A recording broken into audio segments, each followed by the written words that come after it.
Our main objective is to develop methods for predicting protein structures accurately, the ones that occur in nature, and designing new proteins that solve current world problems like vaccines, inhibitors for blocking viruses and other pathogens, proteins that will help with clean energy, bioremediation. And the way we get there is by a combination of developing improved methods and compute power.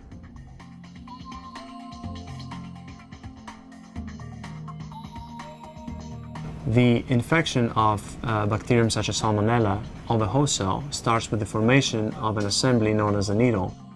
If we understand the structure of the needle complex, we can hopefully design inhibitors of the assembly of this machinery that would then potentially block the infection process for a lot of different pathogens. We've been developing software for many years, a program called Rosetta, for predicting the structures of naturally occurring proteins and designing brand new proteins that could help the world in many, many different ways.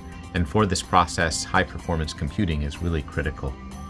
The conventional system that we had to perform these calculations was the Rosetta at Home project, which is essentially a distributed computing platform based on a donation system.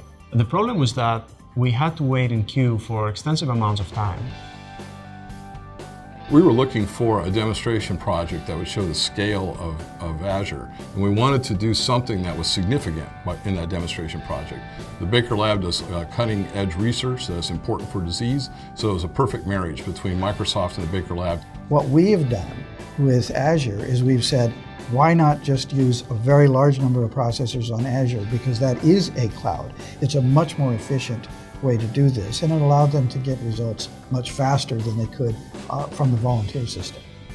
Integrating the technology we had developed for the existing research, which is Rosetta at Home, and transferring that technology onto Azure was very simple. All we had to do was modify slightly the available programs and the interfaces. We are accelerating the pace of research by cutting down the time that it takes to get meaningful results. The work that Nicholas Skarakis is doing at Baker Labs is very important for other scientists. It's basically a force multiplier. He has found algorithms that work faster so that science can get more work done in the same amount of time with the same resource.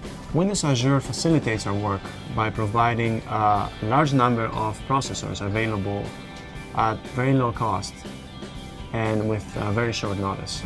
We also don't have to worry about maintaining those machines, technical support. All these issues are handled by Microsoft and the Windows Azure people. We just have to worry about doing our job, which is research, and we can focus on that and emphasize on that. We are starting to be able to create new proteins. For example, we recently created proteins which block the flu virus from getting into cells. There's a lot more to do though, and high performance computing like Microsoft Azure will really be key to achieving it.